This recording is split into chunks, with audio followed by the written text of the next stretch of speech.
Welcome, John Denton here with another episode in the Business Ready for Sale podcast series. Once again on this podcast, I'm the interviewee, and this time I'm being interviewed by John Logan from Twin Cities Radio 89.7 FM in the northern suburbs of Perth, covering Wanneroo and Joondalup. John is a big supporter of small and medium businesses in the area, and through his radio show he gets people on like myself to give tips and information and things which are useful to the local business community. In this interview we talk about things that small businesses can do to help themselves and to grow their businesses and make their businesses more saleable and more productive for them, the owner. So without further ado, over to John Logan. If you're a listener, a regular listener that is, to this show, you'll be well and truly across the fact that I keenly support local businesses, especially the small to medium-sized businesses, which are by far the biggest employers of local people, and they give heaps back to our community through supporting all sorts of community groups. Sadly, at present, a lot of our smaller businesses are struggling to make ends meet. They're operating well below capacity.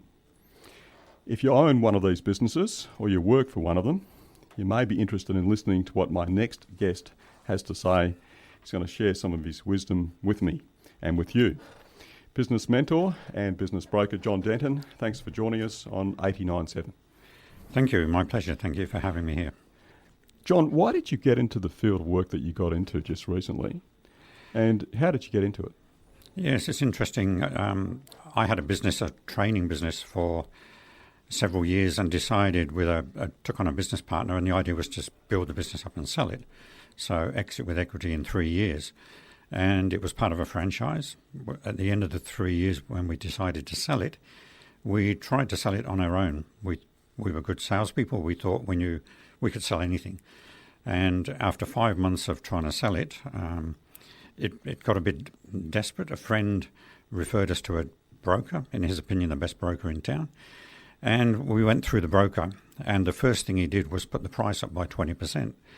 So the first mistake we were making was we were trying to sell it too cheaply. And we just weren't going through the process correctly. So this guy put us through a process to get the business ready for sale, put it on the market. He marketed it, and we got the full price for it. So that was a real learning. And I realised in that process just how little business owners know about selling their business, about getting it ready for sale, what makes it valuable. You told me off there that you take an approach that all businesses should be sale ready, because if they are, as such, they're operating to their capacity. How do you value a business? Obviously, profit is one thing, but there's got to be other factors. Sure, yeah, profit is a major one. It's difficult to sell a business that's not making a profit, and the risk to that profit. You know, as things change so quickly these days, the markets change. So when we're valuing a business, we look at what the profit is to the owner before the owner takes any discretionary money out of the business. And then we look at what the risk is to that profit. You know, if the business only has one or two very large clients, then that's high risk, so the value goes down. Any client that's more than 15% of turnover typically starts to become a negative for the business. It could be location, it could be leasing. There's loads of different things, John, that really affect the price as well as the profit. That's why even if you took two identical franchise businesses, they could be valued completely differently. Systems are, of course, a big thing, not only with businesses but with any organisation.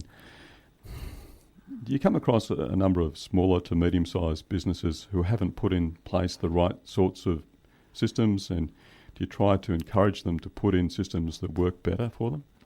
Absolutely. One of the things that I tend to focus on with smaller businesses is their systems. And I let the business owner know that systems is an acronym for save yourself time, energy, money and stress. And you're right, the vast majority of small businesses have never got around to putting systems in. That makes it difficult to sell. It makes it more stressful for the owner and for the staff working in the business as well. So it's a key part of it, absolutely. In general, what have you found to be the biggest roadblocks to turning around small to medium-sized businesses in the cities of Wanneroo and Joondalup? Generally the owner.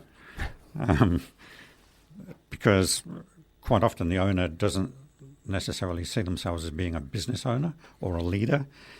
They're in the business doing the business, probably because they started it in the first place. And so they're working so hard day to day to keep the business going and make a profit that they're not thinking about how am I going to get out of this. And in a lot of cases, the breakthrough for a lot of them is when I ask them if they have a business or a practice. You know, a lot of tradespeople have a practice, not a business, because a practice is built around an expert, whereas a business is built around systems. There's that word again. So there's attitude problems. Are there attitude problems, for example, where business owners and managers think that they've been doing things a certain way for so long that they've got to be right? Or perhaps young guns come into the business operation and try to steer things in a different way, and there's that lack of balance between the old and the new way of doing things? Absolutely. The business owners are often very reluctant to let go of tasks that other people should be doing. So they get bogged down in low payoff activities. And yeah, the younger people come in, but they're not always, the owner doesn't always trust them to do the right thing by the business. So there's trust. It's not necessarily attitude, it's more just the education of getting the business owner to understand that they can delegate, they can outsource, they can get those low payoff activities done by somebody else, whether it be an employee or somebody offshore even. You facilitate workshops and business skills seminars for business owners and managers. What's the benefits? How keen are businesses to actually take part in this, given the competitive nature of business? That's interesting. When we work with business owners in a group, I do both one-on-one and group mentoring, but when we work in a group, we make sure there are no competing businesses in the group.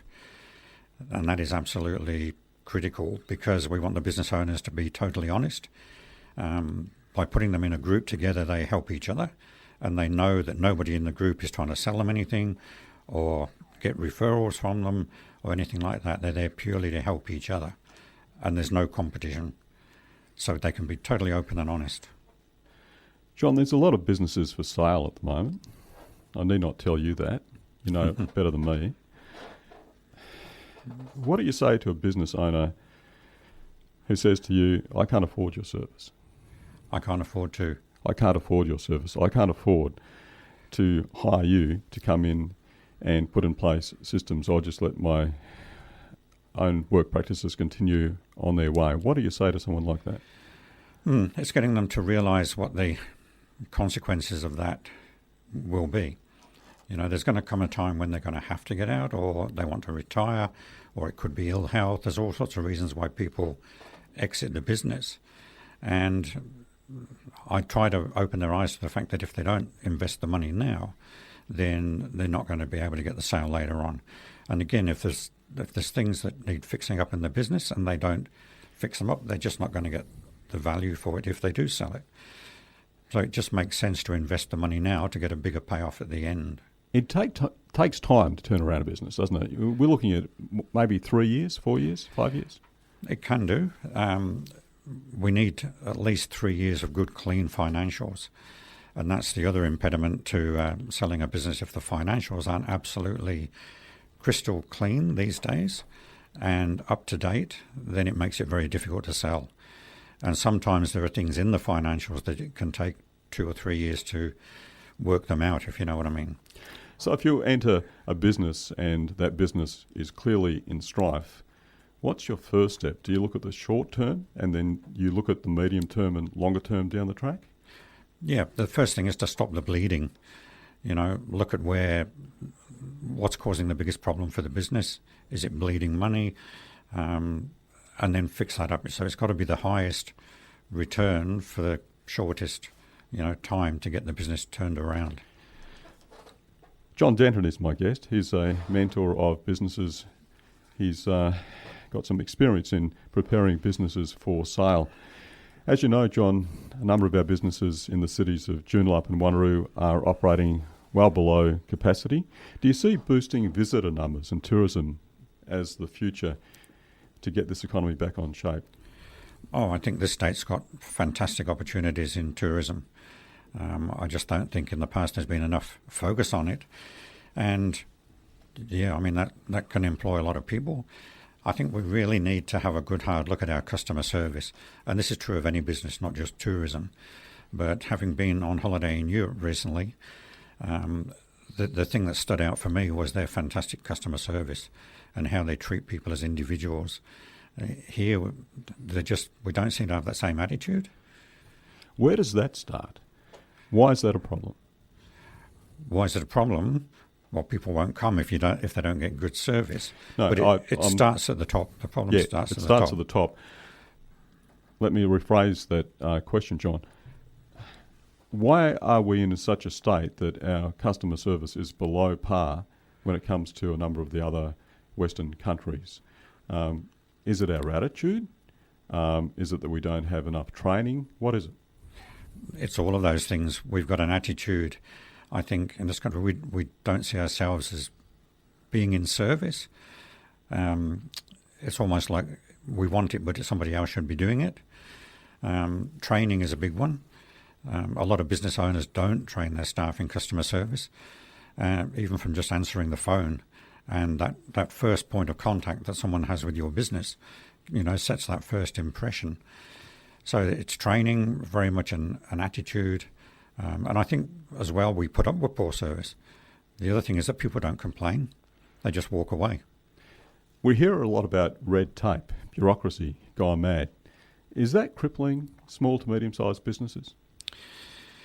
Yes, look, I think it is definitely an impost. There's just sometimes too many hoops to go through to get something done. And this is at local government level and state government level. And it frustrates business owners tremendously that it's just so hard sometimes to do the things they want to do. There's a similar business case which has been set up by another organisation dealing with bigger businesses. Why do you like to focus on smaller to medium-sized businesses?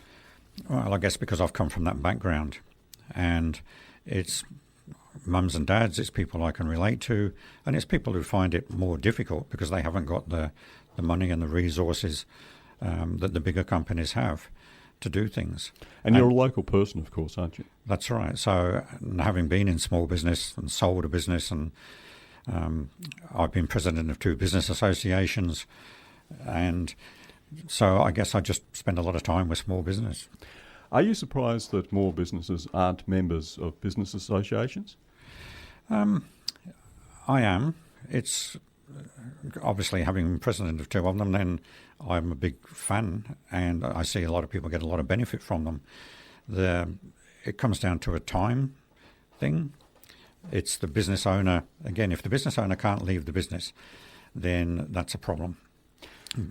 You know what I mean? It's the business is too dependent upon the owner, so they have to be there all the time. They can't get off to these meetings and take advantage of it. My guest is John Denton. He's a business broker and a business mentor. John, we're just about run out of time. If people would like to know more about the services you provide, what's your email and phone number? Email is John, with an H, John, at johndenton.com.au, and that's Denton as in Andrew Denton, so johndenton.com.au, and the phone number is 0417 918 717. No relation to Andrew Denton. No. I hope people ask him at some point if he's related to me. Related to you. I haven't managed to achieve that level yet. John Denton, of course, you're all over social media as well, so people can Google you and find out more about you. John Denton, thanks for being part of Movers and Shakers this afternoon. No, thank you, John. It's been a pleasure being here. Thank you for your time. I hope you enjoyed that chat with John Logan from Twin Cities FM, or 89.7 FM, here in the northern suburbs of Perth. Please subscribe to my podcast series so that you don't miss out on future episodes. I've got an interview coming up in a little while with Chris Milne. This is a second interview again about the effects of the coronavirus on business values. We'll look back at what we discussed in the first interview 3 months earlier. But for now, it's bye from me, and if you'd like any more information, resources, tips, or just have a chat with me, then go to my website at businessreadyforsale.com. You can contact me, join my Business Owners Taking Action membership community, or join one of my courses, or just contact me and let's have a chat. So it's bye for now, and look forward to seeing you on the next episode.